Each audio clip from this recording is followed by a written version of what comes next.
Hello Cancer, February 2024, usaping pera, buhay karera. Kuha lang tayo ng pinaka-exact message para sa inyo ngayong buwan.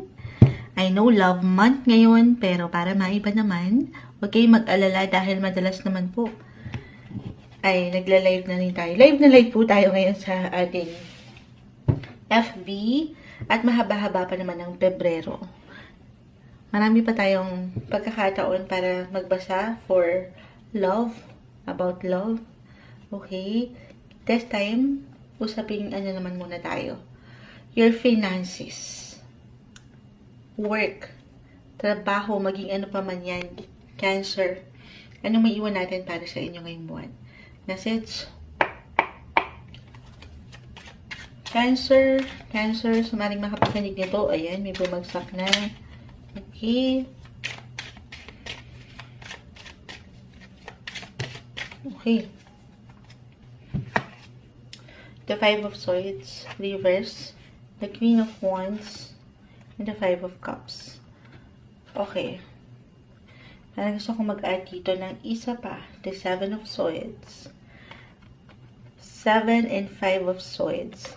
Ito po ay maring mag-apply sa'yo or yung enerhiya nito ay may patungkol sa ibang tao, pero meron ditong diskarte na umaangat. Maring merong something private, low-key lang yung pakiramdam. Halimbawa, ay usaping trabaho tayo. Meron kayong tinatrabaho ng palihim. Hindi naman kailangan laliman. I mean, hindi nyo pa ito masyadong sinasabi sa kabuuan or sa pangkalahatan sa showtime. Ayan. Hanggat hindi pa kayo ready. Kumbaga, ano muna to? Pinag-aaralan, pinaghahandaan, na napakagandang pwede nyong magawa ngayong buwan.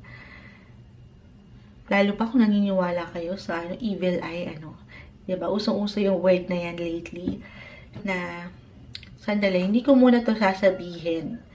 Kasi baka hindi pa to yung pagkakataon dahil alam mo naman, maraming sa paligid. Baka yun pa yung maging hindrance para hindi mo maituloy itong sineset up mong project, business, or when it comes to work, maging ano pa man yan.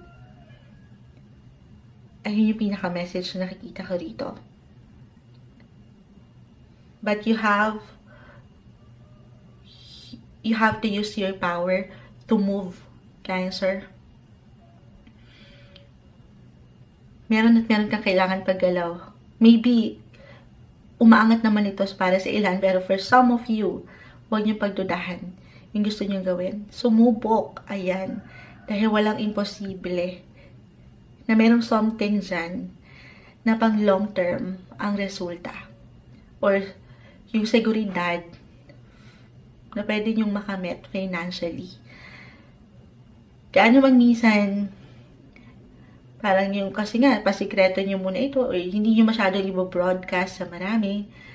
Parang minsan, mahirap, alam nyo, lalo pa kung nagsisimula pa lang kayo. I feel with your cards na may magandang bunga. Kung ngayon pa lang ngayon nyo nang sisimulan, ay pagkakatiwala ng sarili at ang ilang proseso na pwede nyong pagdaanan. Umiwas, kasi ngayon, baka pag masyado kayong open, diba, kahit sa opinion bilang isang Cancer, myself, may tendency na minsan nagiging extra sensitive tayo, kahit sa simpleng opinion, na ay walang mangyayari dyan, huwag mo na i-push. Minsan kung sino pa yung, yung mga tao na sasabihan mo, sila pa yung magda-down sa'yo ng una, diba, may tendency na ganyan, at saan hindi nyo na ipaglalaban, hindi na kayo susubok. Na ayaw natin. So, choose lang din choose your battles, sabi nga nila. Hindi lahat ng laban ay para sa lahat. Mag-focus ka sa sarili mong laban. At kahit sa mga opinyon ng ibang tao sa iyong paligid, ay huwag mo pakikinggan. Kasi baka ma-stress ka lang. Yan yung ayaw nila minsan, na lumalaban ka. Okay? Focus sa iyong sariling laban sa buhay, Cancer. Okay, ano pa bang natin dito? Kasi I feel na meron ding pressure pagka-pressure. Lalo pa kung meron kayo ditong partner, the Seven of Swords, when it comes to work, usaping pera, business, meron kayong kasama, ano. Ito, other messages, kung hindi mag-apply yun, meron ditong naglilihim. Ito, hindi kailangan laliman, ano. Kasi baka makaramdam kayo, tayo ng mensahe pa dito. Baka dito mag-apply yun na merong isa sa inyo, lalo pa nga po hindi madala yung mga nasa partnership, kung meron kayong kapartner sa negosyo, dahil naman yung kaliit, kalaki, maaring meron dito hindi masyadong nagiging bukas, ganyan. So, pag-uusap lang din, o mga dito ang ilang communicate na paraan kung paano nyo pinaparating ang inyong mga bosses. Okay? Okay, at tayo dito para sa mga Cancer message. Or, other indication. Narin yung inyong attention talaga ay nasa pera ngayon mula sa ilang pinagkakatiwalaan nyo when it comes to your finances. Or sa ilang pinagkakautangan ng ilan.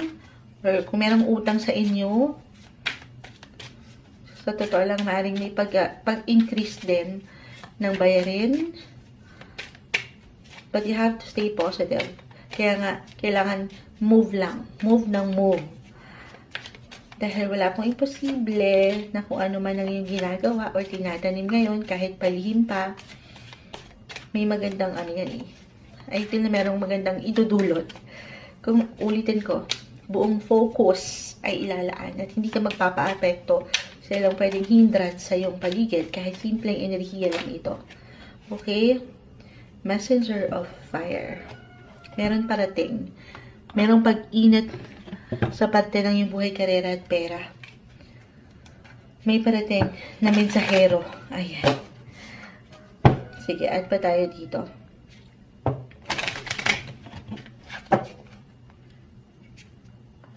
Ano lang, or maybe yung parating na message, maaaring manggaling din sa iyo mismo, or manggaling sa ilang tao sa iyong paligid. Nakakakuha tayo dito ng air signs, yung energy ng air. So, kahit over the net ito, social media, or sa paraan mo kung paano ka, sabi ko nga, dinideliver, napapadala ng yung boses, kung paano ka kumukonekta, paano ka nagsasalita, maaring ilang partnership, commitments, collaboration for some of you. Ayan. Kung saan, maging open sana, ang daming bumagsak. Kunin lang natin yung pinaka-exact message. Maging bukas kayo sa ilang possibility na maaaring meron ding tumulong sa inyo, okay, sa inyong buhay paggawa dahil walang imposible. Ngayong buwan, may ilang new beginnings when it comes to money and career na kung saan itong bagong simulain na ito, kahit sa simpleng pakiramdam nyo, ay pwedeng maghatak sa inyo, magdala sa inyo sa tagumpay. I-claim na natin yan. Basta't huwag magpapatalo. Meron tayong ilang sikreto or pakiramdam na hindi masyadong okay. Huwag kayong magpapa-apekto sa mga yon. Pagdating sa usaping pera at trabaho, ngayong February 2024, Cancer.